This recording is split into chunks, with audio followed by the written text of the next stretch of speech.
नमस्कार दोस्तों, आप देख रहे हैं यूपी डिजिटल न्यूज। यहाँ हम आपको सिर्फ 8 मिनट में उत्तर प्रदेश की हर बड़ी और ताजा खबर पहुंचाते हैं, जो आज पूरे प्रदेश में चर्चा का विषय बनी हुई है। अगर आप रोजाना खबरें सबसे पहले देखना चाहते हैं, तो अभी चैनल को सब्सक्राइब करें। तो चलिए दोस्तों, 8 मिनट में जानते हैं यूपी की फटाफट बड़ी खबरें। उत्तर प्रदेश में आयुष्मान भारत योजना के तहत पिछले 1 साल में अस्पतालों को 4,649 करोड़ रुपए का भुगतान किया गया है। इससे गरीब और आर्थिक रूप से कमजोर परिवारों को अस्पतालों में इलाज कराने में कोई परेशानी नहीं हो रही है और सेवाओं का वितरण बेहतर हुआ है। सरकार ने दावों, क्लेम्स का निस्तारण भी तेज किया है, जिससे मरीजों को समय पर लाभ मिल रहा है। यह कदम राज्य में स्वास्थ्य सेवाओं को सुविधाजनक और सुलभ बनाने की दिशा में महत्वपूर्ण माना जा रहा है। रेलवे ने लक्सर स्टेशन, हरिद्वार क्षेत्र पर अमृत भारत एक्सप्रेस और दुर्गियाना एक्सप्रेस ट्रेनों को नियमित ठहराव, स्टॉपेज देने की नई समय सारिणी जारी की है। इससे यात्रियों को लक्सर से ट्रेन पकड़ने और यात्रा की सुविधा अधिक मिल सकेगी। यह बदलाव यात्रियों की लंबी समय से चली आ रही मांग को पूरा करता है और स्थानीय लोगों के आवागम को आसान बनाएगा। अमृत भारत एक्सप्रेस तथा दुर्गियाना एक्सप्रेस अब लक्सर स्टेशन पर रुकेंगी, जिससे इलाके में रेल सेवा का बेहतर उपयोग होगा। उत्तर प्रदेश के किसानों की किस्मत चमकने वाली है, क्योंकि राज्य में गन्ने की 12 नई प्रजातियां विकसित की गई है, जो पैदावार को 15% तक बढ़ाएंगी और पानी की खपत में कमी लाएंगी। इन उन्नत किस्मों से न केवल उत्पादन बढ़ेगा बल्कि सिंचाई के पानी की बचत भी होगी, जिससे किसानों की लागत कम होगी और कम मेहनत में अधिक आय संभव होगी।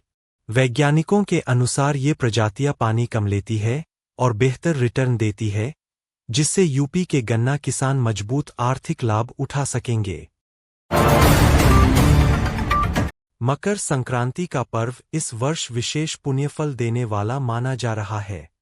ज्योतिषाचार्यों के अनुसार मकर संक्रांति का कुल पुण्यकाल 16 घंटे का रहेगा, जिसमें से स्नान, दान और जप के लिए लगभग 7 घंटे का समय सबसे श्रेष्ठ माना गया है। इस दौरान गंगा व अन्य पवित्र नदियों में स्नान, सूर्यदेव को अर्घ्य, तिलगुर का दान और मंत्र जप करने से विशेष पुण्य की प्राप्ति होती है। मान्यता है कि मकर संक्रांति पर किए गए दान पुण्य से सुख समृद्धि और आरोग्य की प्राप्ति होती है। उत्तर प्रदेश में त्रिस्तरीय पंचायत चुनाव, ग्राम, क्षेत्र और जिला पंचायत इस साल अप्रैल से मई में होने की संभावना कम होती दिख रही है, क्योंकि आरक्षण से जुड़ी प्रक्रिया अभी पूरी नहीं हुई है।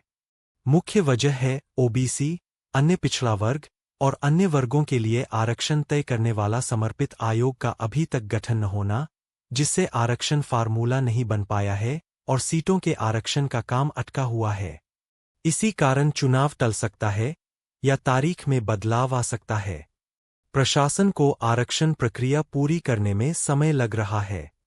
इस पर अभी तक सरकार से अंतिम घोषणा नहीं आई है। अमेठी जिले में चोरों ने एक ही परिवार के सगे भाइयों के घरों को निशाना बनाकर बड़ी वारदात को अंजाम दिया। चोरों ने दोनों घरों के ताले तोड़कर अंदर रखी नकदी और लाखों रुपए के जेवरात पर हाथ साफ कर दिया। घटना की जानकारी सुबह होने पर परिवार वालों को हुई, जिसके बाद इलाके में हड़कंप मच गया। पीड़ितों ने तुरंत पुलिस को सूचना दी। मौके पर पहुंची पुलिस ने जांच शुरू कर दी है और आसपास लगे सीसीटीवी कैमरों की फुटेज खंगाली जा रही है। पुलिस का कहना है कि जल्द ही आरोपियों को गिरफ्तार किया जाएगा। समाजवादी पार्टी के अध्यक्ष अखिलेश यादव ने भाजपा पर गंभीर आरोप लगाए हैं। उन्होंने कहा कि भाजपा ने चुनाव में 1 करोड़ फर्जी वोट भरवाए हैं और इसके जरिए लोकतंत्र को कमजोर किया गया है। अखिलेश यादव ने मांग की कि नकली वोट बनवाने वालों के खिलाफ तत्काल एफआईआर दर्ज की जाए और निष्पक्ष जांच कराई जाए। उन्होंने आरोप लगाया कि मतदाता सूची में बड़े पैमाने पर गड़बड़ी की गई है। सपा प्रमुख ने चुनाव आयोग से इस पूरे मामले का संज्ञान लेने की अपील की और कहा कि जनता सच्चाई जानना चाहती है। असिस्टेंट प्रोफेसर भर्ती परीक्षा में बड़े घोटाले का खुलासा हुआ है। जांच में सामने आया है कि चयन कराने के नाम पर एक अभ्यर्थी से 35 लाख रुपए की डील की गई थी। आरोप है कि लिखित परीक्षा से लेकर इंटरव्यू तक में गड़बड़ियां की गई और मेरिट के बजाय पैसे के आधार पर चयन हुआ। इस मामले में दलालों के साथ साथ कई अधिकारी भी जांच के दायरे में आ गए हैं। एजेंसियां बैंक लेनदेन, कॉल डिटेल और दस्तावेजों की जांच कर रही है। जल्द ही और बड़े खुलासे होने की संभावना है। यह खबर उत्तर प्रदेश की राजधानी लखनऊ से माघ मेला 2026 तक पहुंचने के लिए रेल सेवा अधिक सुविधाजनक बनाने के बारे में है। उत्तर रेलवे रिंग रेल सेवाएं चलाएगा, जिससे खासकर लखनऊ से प्रयागराज, जहां माघ मेला चल रहा है, जाने वाले श्रद्धालुओं को यात्रा आसान होगी और पूरे धार्मिक ट्रिप को आरामदायक बनाया जाएगा। रिंग रेल क्या है और कैसे मदद करेगी?